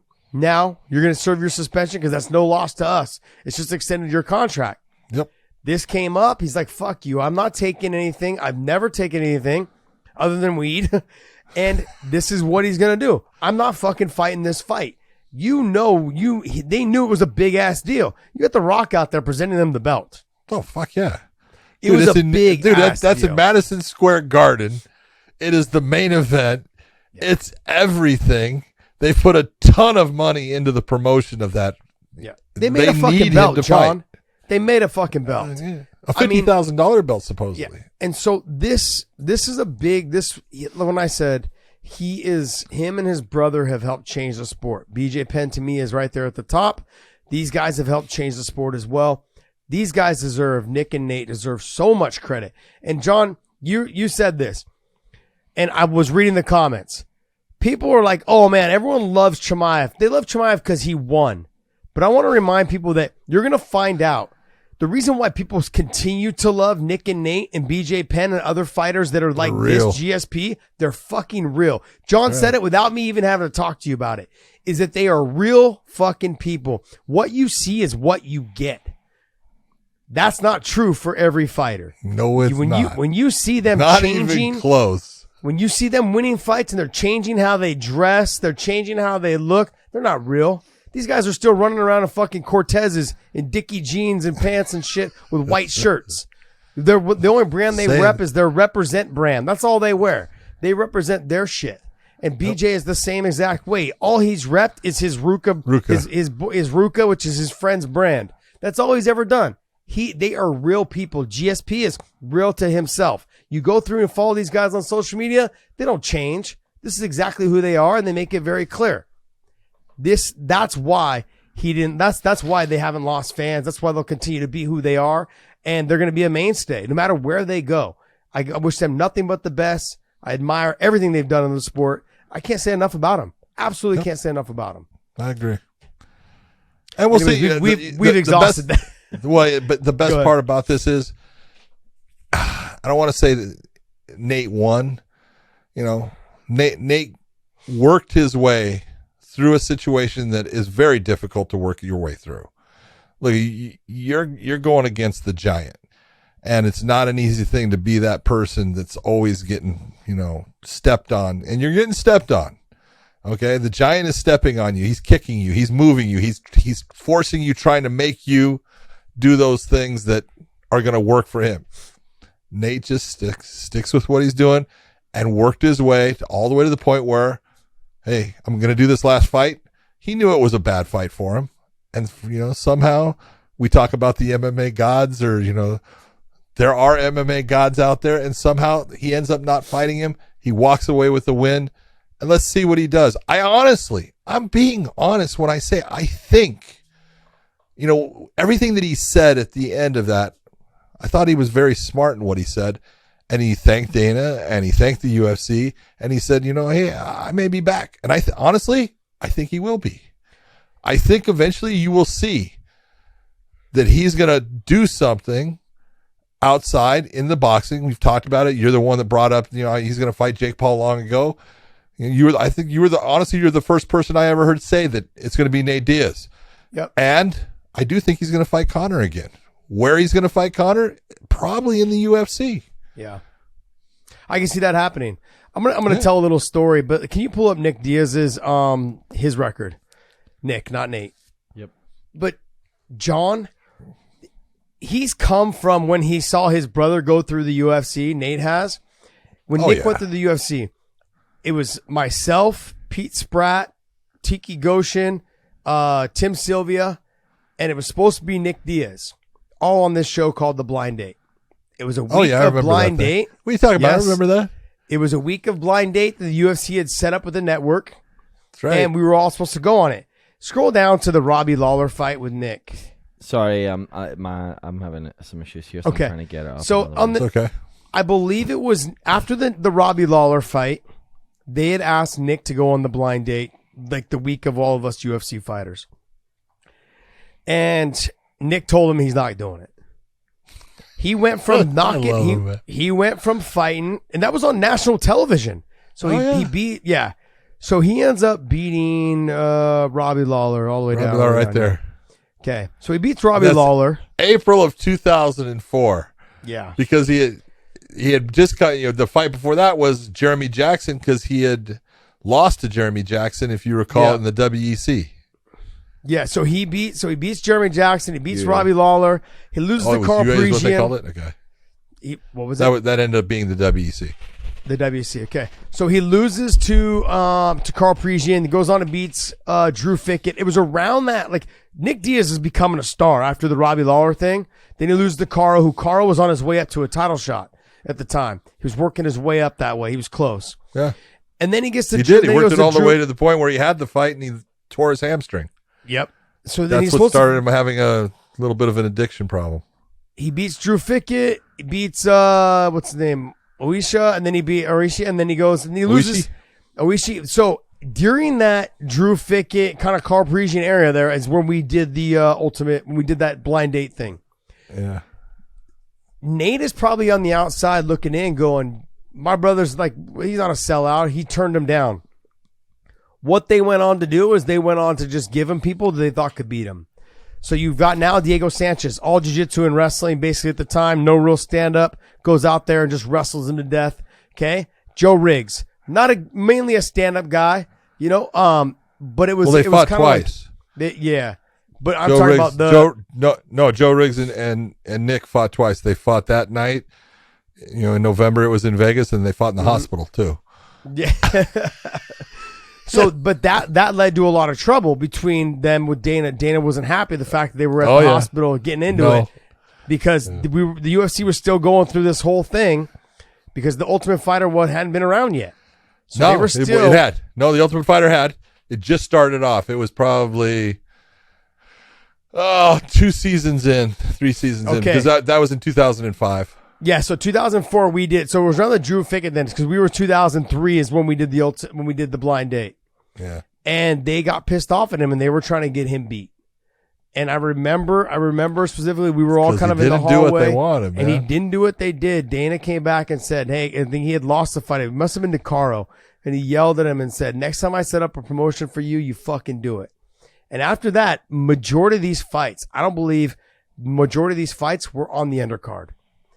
Yeah. He was not a mainstay anymore like he was that they were talking about him being after the Robbie fight. And so it's one of those things that you look at, and it's true, because look, Nick ended up leaving the UFC. They let him go.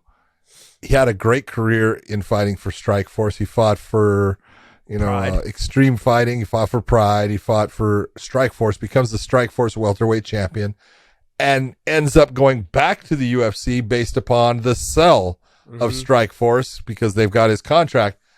But it's telling that, look, everything, and Nate did it again after his fight. Who did he thank? He thanked his brother. Yeah. Because he looks up to him, but Nate overtook Nick, and he's a bigger name than Nick. He's a bigger star in the sport. But look, Nick doesn't fucking hold that in any way. He's proud of him. He's proud of his brother. He's proud of what he does. But Nate always, gives respect to his brother. He knows. John, if you play golf, right? Yep. The analogy is this. That first golfer that hits the swing, he's an amateur. The second golfer, right after you hit the mulligan, he plays in the PGA Tour. That second golfer is always better. And the reason why I say that's because Nate learned a lot, I believe. That Nate learned a lot from his experiences, from his brother's experiences of dealing with promoters, dealing with promotions, dealing with managers, dealing with scummy agents, dealing with all these people that were trying to sell them something, give them something, saying they wanted something or to build them up, do whatever.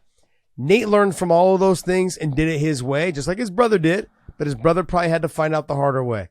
All these things, the way that they were, Nate made sure that he never got taken advantage of. And when they tried to take advantage of him, he always made sure that it circled back to him being in control. Fantastic. The way he did when Chael Sonnen says, when you're done in that cage and after you get a win, never miss out on the opportunity to market yourself and get your next opponent. Every young fighter needs to take advantage of that because that's how Nate Diaz's career really took off. When he got up in that cage after the Michael Johnson fight and said, I'm the fucking money fight. You're taking everything I worked for. That right there will set the stage on how you should handle yourself every single time in that cage. Dictate where your career goes. Don't say, Dana, whoever Dana wants for me next, I'm here. I look back in my career, John, and I fucked it up myself by being that guy. Said, you know what? I'm here. I'll take whoever. I'll fight whatever. No, it's not tough to do that. It's actually dumb and naive and stupid. Do what these guys do. Call out the person, make that fight happen. If I wanted the the Donald Cerrone fight and the Pettis fight, I should have been a lot more vocal about it. A lot more vocal about it. I just feel that these guys, they have changed the sport. They're going to continue to change the sport. They're going to go off maybe into boxing. They're going to do their thing. Okay, but this whole breakdown for them was really just an admiration for what they've done for the sport. I really am excited to see what is next for them, Nick and Nate. You never know. Maybe we see the Diaz brothers fight the Paul brothers on one card. I'm just being honest. Maybe we see that. Awesome. You never know. So there's that to be had, I think, if everything goes according to plan. So best of luck to those guys. Like I said, got nothing but respect for both of them. Yep. What else you got for us, Dave? Well, we beat that up. Yes, we did. All right. So the thing we're going to wrap up on is the Nevada State Athletic Commission CEO coming out and saying that they're working with UFC executives to figure out if there was physical altercations from the licensees at UFC 279, but they ended up cancelling the press conference. And if there was, then they'll discipline them up to, let's see what they said here. They basically said fines, forfeit of purse, and then up to termination of licenses, denial of, or suspension of licenses, and denial of new applicants as well for licenses. So, and then John, just a side note on that, does that mean that they could, if Nate was to apply for a boxing license or anything like that, they could deny that in Nevada? If he is a licensed athlete in the state of Nevada, they have control over whether he can fight there or not. If they have a situation here where he's not a licensed athlete, they really don't have the same control because they don't have anything. Nothing happens. If it happens in a fight, they have control. He's a licensed athlete and they can suspend. Once they suspend, that's where every regulatory body outside of it will usually follow their suspension, meaning that even if the athlete is licensed in their state and he didn't do anything wrong in their states, they will uphold what Nevada put out as far as the athlete doing something. When it comes to this, as far as the physical altercation, Nevada has levied fines against fighters for having physical altercations before, the fights. You go back to Conor and the Diaz brothers. Remember when they were throwing monster drinks and water bottles at each other and stuff like that? They got fined. Okay. Now, the whole part of, are they going to do it in this one? And to say that, they're going to take their purse, they don't have a purse to take. They already got their purse. So to sit there and say they're going to take their purse, no, they're not going to take their purse. But could they fine them? Yes, they could. And what will happen is that, and this has happened to Nick many times, so I'm just saying the fine is sitting there, and then when the UFC pulls you back to Nevada to have a fight, and you go to get licensed because your license has run out over the year, you go to get licensed, guess what they're going to say? Oh, yes, you can get licensed. In fact, you owe us $25,000. You remember this fine? You still haven't paid it. So it's not that they, fighters can try to walk away from it for a while, but if they end up fighting again in that state, stand by. You're paying that fine. Can you just tell the UFC don't book me in Vegas? Fuck. Yeah, there's been guys. Hey, there's been guys that have done it. So, but now the other question is, like, say there's a fine outstanding in Vegas. Would California say, hey, you need to pay that fine before we license you here? Not normally if it's a fine for something that did not happen in an actual fight where they had a suspension based upon it. Got it. I just wasn't sure if the commissions, I know they stick together when there's a suspension in one state. Yes, normally they do. But there's a difference when there's a fine. Gotcha. Gotcha. Right, but could Dana also just like throw Steven Klubeck like $4 million and say like, hey, Nate threw a bottle. Can you just like knock him off the application list for a couple of years and just until he's too old to box? And then doesn't mean that Nathan has to go to Las Vegas. So that's $4 million gone. I don't think they would. I don't think they would you just box said it carries there. over. No. You So don't think they would box there? He's saying because if he tried to get a license there, that Dana would have it shut down. Like he can't get a boxing license. No, Dana's not going to try to shut that down. I don't think. Look, Dana shuts a lot of things down. Dana does a lot of behind the scenes stuff. Dana, screws over people when it comes to TV shows and things like that. He's got a lot of clout and he's done it to a lot of people. I don't think he's mad at Nate. I really don't. I think in the end, he respects Nate and he respects everything, the way it ended up happening, and the fact that Nate ends up fighting someone that Dana did not want him to fight. In the end, I really think Dana looks at it and goes, good job, man. You one up me. In the end, I tried to get you beat.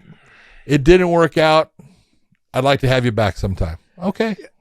There's one other thing I wanted to get on. I put it up in the news clip there, Dave. It was the comments by Khamzat's manager or trainer saying that he was having spasms and he was like nauseated and all these other stuff. So is everybody else. John, the reason why I want to touch on this is because everyone kept telling me when I was reading the comments, but I also saw a lot of people just on Twitter normally just complaining about how like Khamzat is like his trainer, like he had cut all this weight, and it was more of like an argument that the reason why the card, it was okay that everything happened the way it did because it all worked out. In the reality of it though, the card got all fucked up because of him, and that the UFC and the fighters, or the other fighters outside of him, were able to salvage it because they're all fucking fighters at heart. Yep. You couldn't have picked a better group of fighters. Lee was probably the one that got screwed the most. Yep. Because he should have won that fight and he didn't, but he also gave up the 10 pounds. Yep.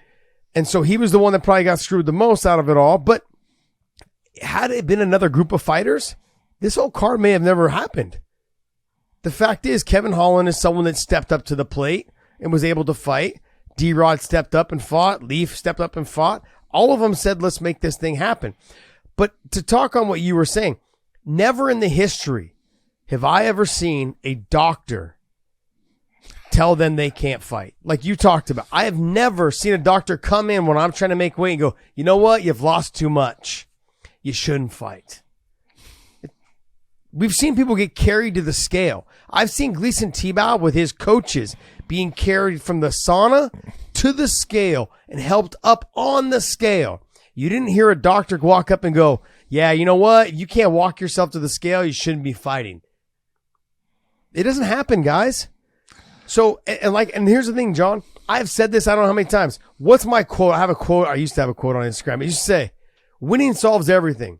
This is proof that winning solves everything. People forget all of a sudden, oh, he made Holland look like shit. I'll get into this later.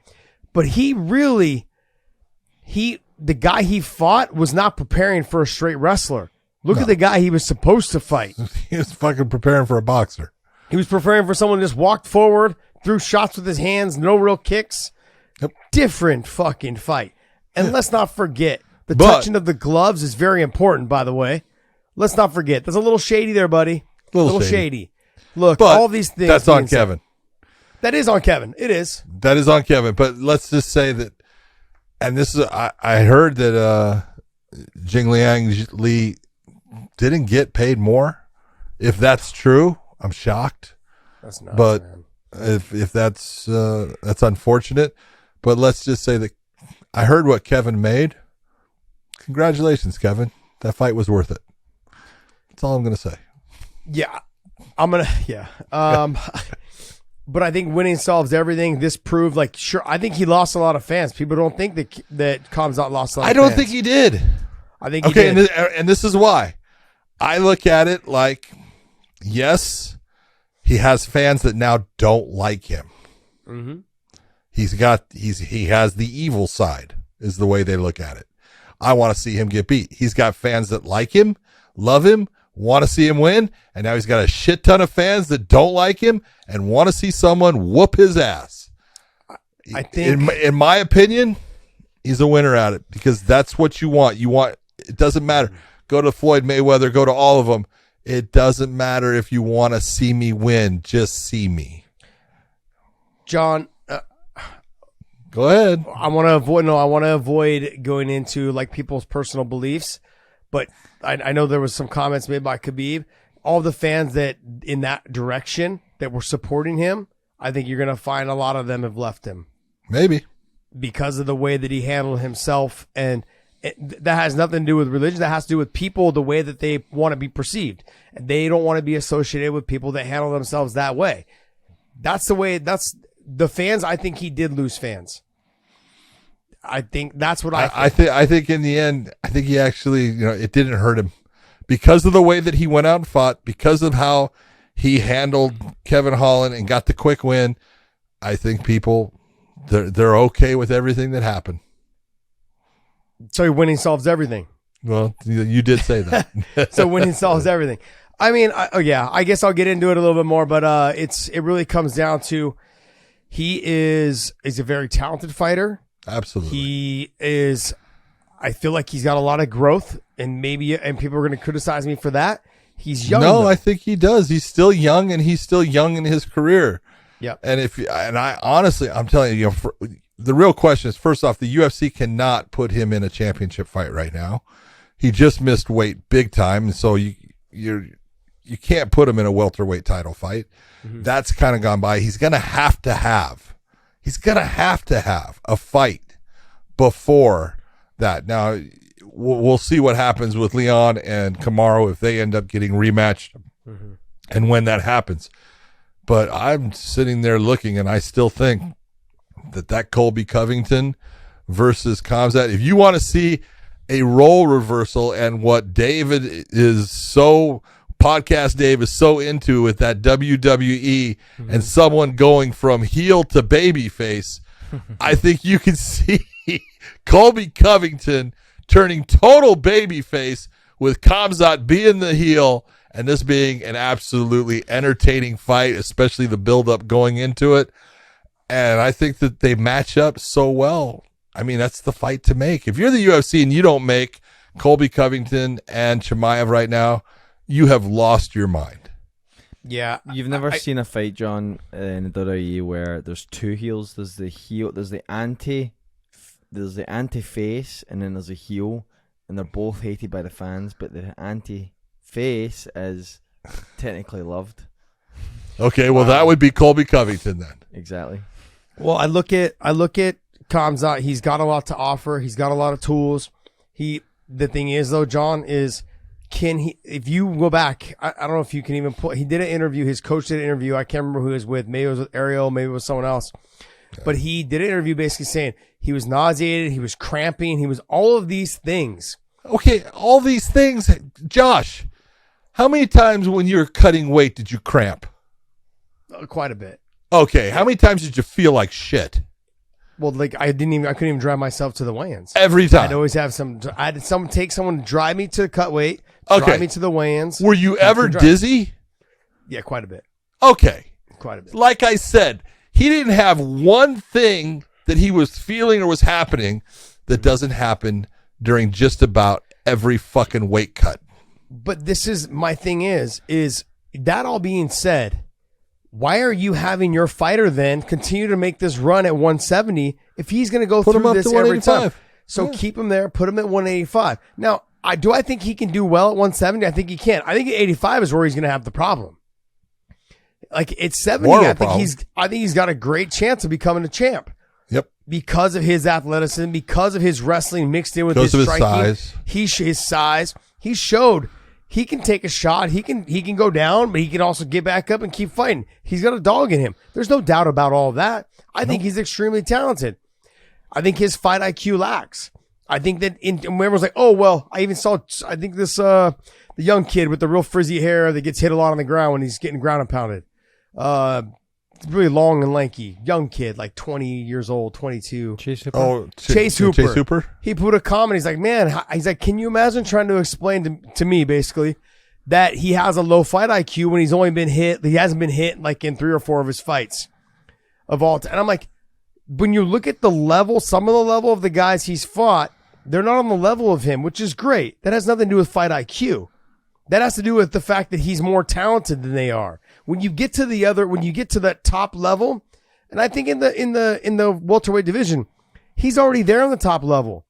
But we saw with the Gilbert Burns fight, he's there, but Gilbert had him in trouble, and there was potential for Gilbert to win that fight.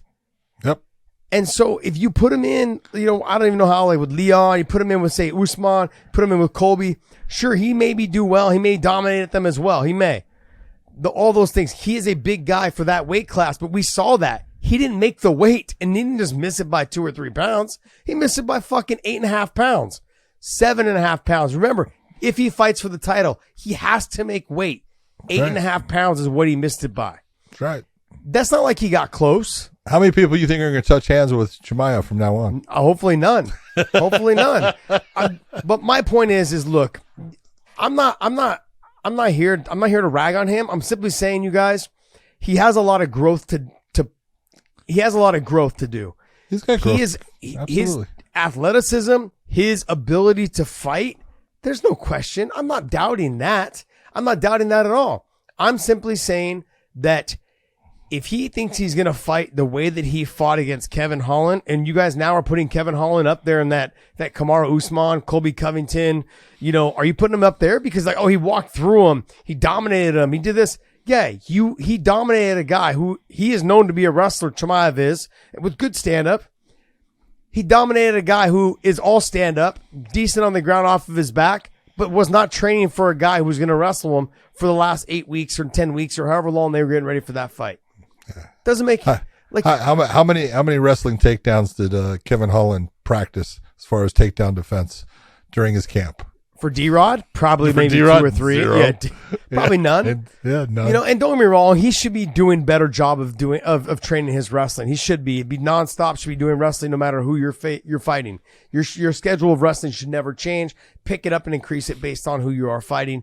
Didn't know he was fighting Chimaev. Okay, I'll give him the credit. He went out there and fought it. He fought as tough as he could. But it does change. You are mentally not prepared to fight someone who's all wrestling. Let's not forget that wrestling is the number one sport you need to have. The number one martial art you need to have if you're going to be a fighter. I believe that. If you don't have a wrestling background, you're in a lot of fucking trouble with a lot of these top level fighters. You have to have some sort of pedigree of wrestling. And Kevin Holland just proved that. He's got a little bit of jiu-jitsu, really no wrestling. He's got good stand-up. Chimaev went out there, took him down at will. I just look at it as how are you going to put him into a potential title shot or even talk about how he can beat Kamaru Usman, he can beat Colby, and he can beat these guys. Dude, you missed weight by 8.5 pounds. We're not even having that conversation. I'm not even talking to you about You got to show that you can make the weight. They're like, oh, you made it the first time. Okay, he made it the first time. But then he missed it by the second time, 8.5 pounds. That's a lot. That's a lot. Yep. So, all right. Hey, we beat this up quite a bit. Yes, I've got a lot of love for him as an athlete and a fighter, so I'm looking forward to seeing who he fights next. I want to know if it's gonna be at 70 or if it's gonna be at 85. Colby Covington. It should be Colby Covington. I agree with that. Also, guys, before we go into weighinginpodcast.com, pick up some of our merch, but before we get into the 10-8 round, 10-9 shirt, and Josh obviously won this whole show today with a 10-8 round. Although John came through, he delivered a round of, say, 10-8 somewhere in there. I'll give him a 10-8 somewhere. During the Nate rant. Thank you. During the Nate rant, you brought up the USADA thing, and I was like, shit, I totally forgot about that. And that's definitely a 10-8 round on me. Good job, buddy. All right, buddy. But I want to remind you guys, I know we were having some problems with iTunes. iTunes was a total shit show the last 2 weeks, but we want to let you guys know we are back up, fully loaded. Everything is back on track. And if you guys are writing comments in that section there, I'll go ahead and read those as well. And maybe y'all crew get in there and write some comments back. I don't know yet. I got to check and see. I don't really ever go through the audio comments on iTunes, but I'm going to now if you guys go ahead and write some comments in that section. But we are back up on iTunes. And we want to thank you guys for bearing with us. I know some of you guys are hitting me up in my DMs going, hey, man, what's going on with iTunes? Well, we are back. And I want to thank you guys so much. And, John, take us away. For everyone out there, we hope you have a very good week leading up into a really nice fight night with the UFC. Everybody, do me a favor, please. Do something special for someone just because you can. It's going to make you feel good. It's a way to do it. And to everyone out there, with Elias Theodorou, one more time, rest in peace, brother. We will see you.